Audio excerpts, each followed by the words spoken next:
Assalomu alaykum hammaga, yaxshimisizlar, tuzimsizlar, charchamasizlar. Tak.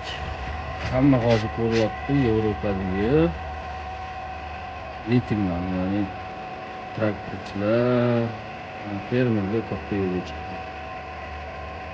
Ularning asosiy talabi ko'pchilik tushunmayapti. Nega bunaqa chiqishyapti? Yangi kelganlar Yevropaga. Hammasini bilib Masalan, Fransiyaliklar asosiy muammosi dizel narxi qimmat, traktorlar texnika narxi qimmat va do'konlar mahsulotni juda arzon narxda sotadi. Undan keyin Germaniya chiqdi.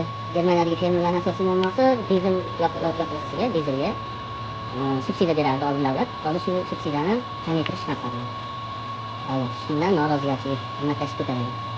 Gollandiyada asosiy muammo azot, nitro masalasi. Hukumat azot nitroga chiqishini kamaytirish uchun chorva sonini qisqartirmoqchi. Ayrim fermerlar yoqib ketishi mumkin, kichkina fermerlar. Eng katta muammolardan bittasi Polsha. Polshadagilarni chiqib ko'chaga.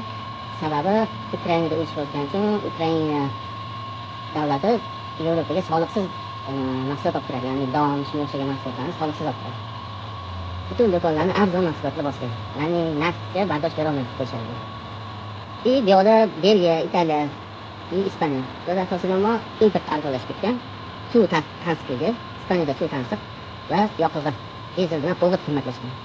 Ularning narxini tushirish maqsadida hammasi bitta bo'lib ko'tarildi. Bizga ishlashga beringlar, yashashga beringlar deb pul ko'taryapti. Bu postoyanno bo'ladigan narsa va har doim o'z niyatiga yetadi bu fermerlar. Nimaga sabr qilayman? Hali cho'zilib ketyapti. Kimda qanaqadir qo'shimcha ma'lumot bo'lsa, kommentariyada yozib qolsangiz bo'ladi. Like, not that discussed,